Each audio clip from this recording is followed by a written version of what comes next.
Another thing with as I did another video on my grandma Phyllis Cottle. Um, but I am going to make a bit little commentary here. Here in the history of Cherokee Indians by Emmett Starr in 1921. As you can see, James Watson Cottle from Kentucky appears in it because he married Lou Holland Cottle, a Cherokee woman.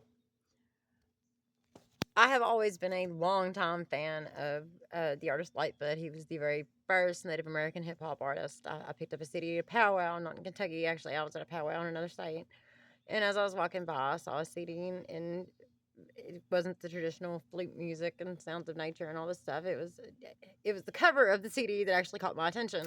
And I started walking by, and I'm not someone that really makes a lot of impulse buys, but it just happened to grab my attention. And as I looked down at it, I thought native hip hop, and I ended up buying the CD, and I didn't even own a CD player. So I was going to my friends, and they were like, "Hey, we're listening to the Grease album." I was like, "Hey, I got this CD here.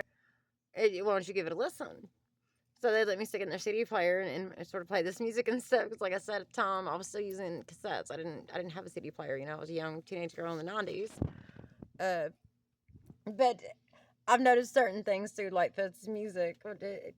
A lot of the times it will go like this to a lot of people, but he's a Cherokee Nation man. But he throws in a certain little Easter eggs that you would actually have to be a head in Cherokee culture to catch what he's saying. I always thought that was something pretty interesting about his music. He throws the stuff in there. The first time I started, I was like, "What?" So I'm not going to say what all those Easter eggs are. You actually have to listen to the music. But there's sort of like these little hidden references in there, and other little I'm not exactly sure how to word that. There is certain aspects to Lightfoot's music that, unless you were actually a Cherokee person or actually knew something about Cherokee culture and language and stuff, you would not catch on to the fact of what he was saying. So, as you're looking through this, his family actually does appear in the lineage books. So when he says he's a Cherokee man, he's not lying. His family is in these books.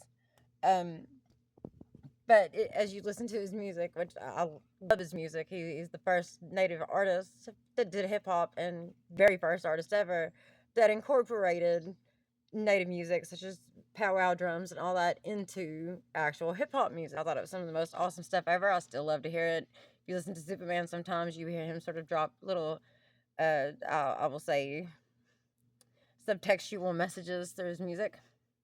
Um, Lightfoot was where I first picked up on that, though. So if anyone is actually, sort of more aware of what Native culture is and stuff, like I said, Gary Lightfoot Davis is probably a CD you'd want to listen to.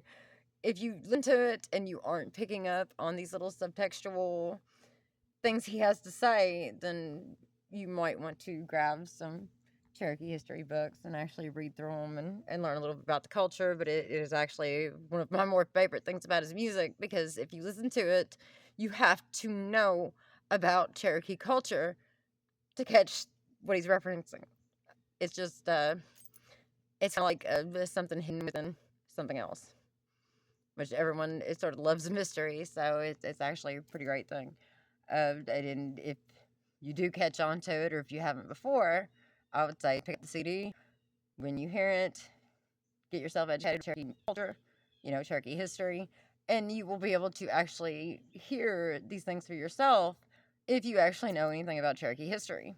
So it's pretty neat. His music's pretty awesome with that. He did it a lot more in, say, maybe the very first music he ever put out than he did later on, but it's still pretty cool to be able to sort of hear those references and realize that if you weren't, someone who actually knew that history or culture, you wouldn't be able to pick up on it.